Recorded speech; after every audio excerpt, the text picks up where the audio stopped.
নমস্কার বন্ধুরা, আপনাদের সবাইকে সীমা রান্নাঘরে স্বাগত। আজ আমি রান্না করব হাঁসের ডিম দিয়ে রাঙা আলুর একটা রেসিপি। তো এই রেসিপিটা রান্না করার জন্য আমি এখানে নিয়ে নিয়েছি হাঁসের ডিম। হাঁসের ডিমগুলোকে আমি আগের থেকে সেদ্ধ করে নিয়েছি। আর এখানে নিয়ে নিয়েছি আমি রাঙা আলু। তো এই রাঙা আলুগুলোকেও কেটে পরিষ্কার করে ধুয়ে টুয়ে রেডি করে নিয়েছি। এই যে দেখুন, তো একটু বড় সাইজ করেই কেটেছি। দেখুন এরকম বড় বড় করে কেটেছি।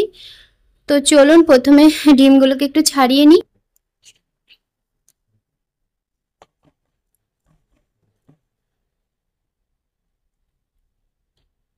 তো আমার এই ভিডিওটা আপনাদের কেমন লাগলো সেটা কমেন্ট করে জানাবেন। যদি ভালো লাগে তাহলে লাইক করবেন, শেয়ার করবেন। আর যারা আমার চ্যানেলটা নতুন দেখছেন তারা অবশ্যই একটা সাবস্ক্রাইব করবেন, পাশে বেল আইকনটি ক্লিক করবেন, যাতে করে প্রতিদিন যে আমি ভিডিওগুলো ছাড়ছি সেই ভিডিওগুলো সবার প্রথমে আপনাদের কাছে পৌঁছে যায়। আর যারা ফেসবুক পেজ থেকে দেখছেন তারা অবশ্যই ফেসবুক পেজটি ফলো করে আমার সঙ্গে থাকবেন।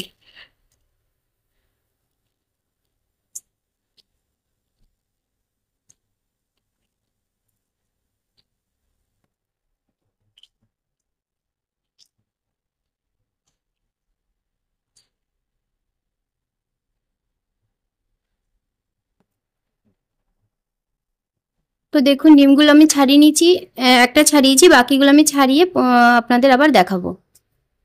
তো দেখুন ডিমগুলোকে আমি খোসা ছাড়িয়ে রেডি করে নিয়েছি। এখন আমি ডিমগুলোকে এইভাবে কাঁটা চামচ দিয়ে একটু ফুটো করে নেব।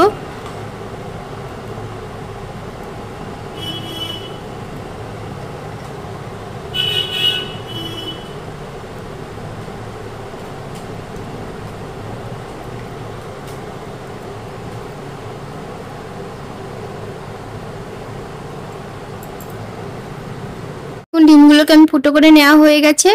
এখন চলুন ডিমগুলোকে ভেজে ফেলি।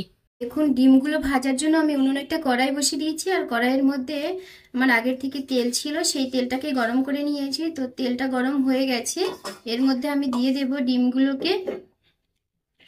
তো আপনারা আমার সঙ্গে থাকুন, পুরো ভিডিওটা দেখুন, স্কিপ করে যাবেন না, তবে বুঝতে পারবেন কত সহজে আমি রেসিপিটা রান্না করছি। আর খুব সামান্য উপকরণ দিয়ে কিন্তু এই রেসিপিটা আমি রান্না করবো। এখন ডিমগুলোকে আমি খুব সুন্দর করে ভেজে নিয়েছি, আর ভাজার দরকার নেই। এখন আমি ডিমগুলোকে তুলে নেব।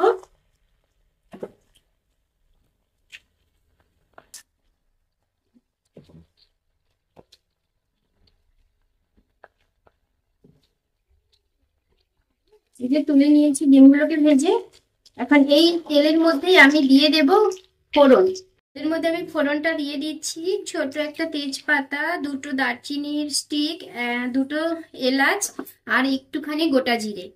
এই ফোড়নটাকে একটু আমি ভেজে নেব নেড়ে চেড়ে। ফোড়নটা থেকে খুব সুন্দর একটা মিষ্টি গন্ধ ছেড়েছে। এখন আমি দিয়ে দেব যে রাঙা আলুগুলোকে আমি কেটে রেখেছিলাম, সেই আলুগুলোকে দিয়ে একটু নেড়ে চেড়ে তেলের সঙ্গে মিশিয়ে নেব ভালো করে। আর গ্যাসের ফ্লেমটা বাড়িয়ে দেব।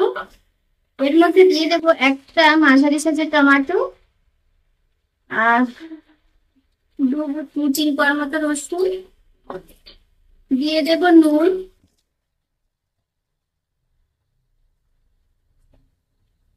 নুনটা স্বাদ মতো দিয়ে দেব হলুদ গুঁড়ো,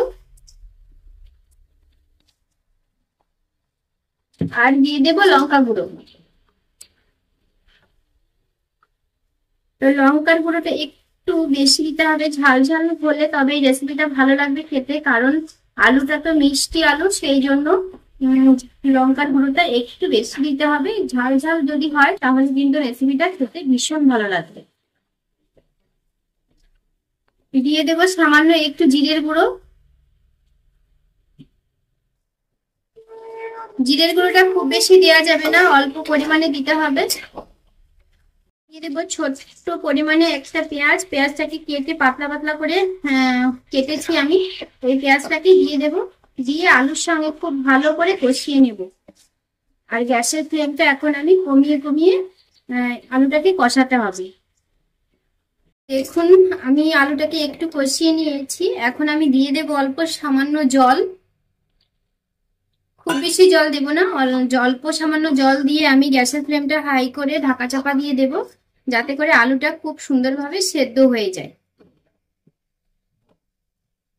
আমি ঢাকা চাপা দিয়ে দিচ্ছি।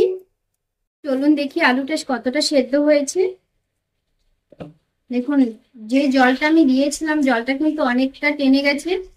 আর আলুটা কেমন সেদ্ধ হয়েছে সেটা একটু দেখি। এই যে আলুটাও কিন্তু খুব সুন্দরভাবে সেদ্ধ হয়ে গেছে। এখন আমি একটু নেড়ে চেড়ে ভালো করে কষিয়ে নেব। আমি কষিয়ে নিয়েছি, এখন আমি দিয়ে দেব ভেজে রাখা ডিমগুলোকে। ডিমগুলোকে দিয়ে আমি ভালো করে আলুগুলোর সঙ্গে ডিমটাকে ভালো করে কষিয়ে নেব এইভাবে।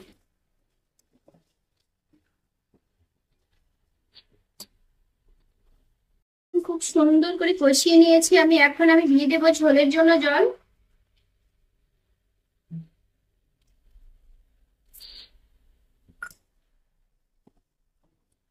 তো এখানে আমাকে আরো একটু জল দিতে হবে।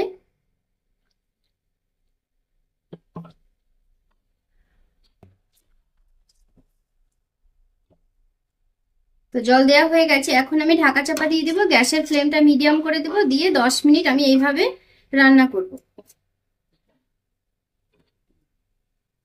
চলুন দেখি তরকারিটা কেমন হয়েছে। যে দেখুন কত সুন্দর হয়ে গেছে দেখতে, আর আলুগুলো কিন্তু খুব সুন্দরভাবে সেদ্ধ হয়ে গেছে। খুব সুন্দর নরম সেদ্ধ হয়ে গেছে আলুগুলো, দেখুন। তো এখন আমি রেসিপিটা নামিয়ে দেবো। নামিয়ে দেওয়ার আগে আমি দিয়ে দেবো সামান্য একটু গরম মশলার গুঁড়ো। তো আপনারাও গরম মশলার গুঁড়ো দিতে পারেন, আবার ধনে পাতাও দিতে পারেন।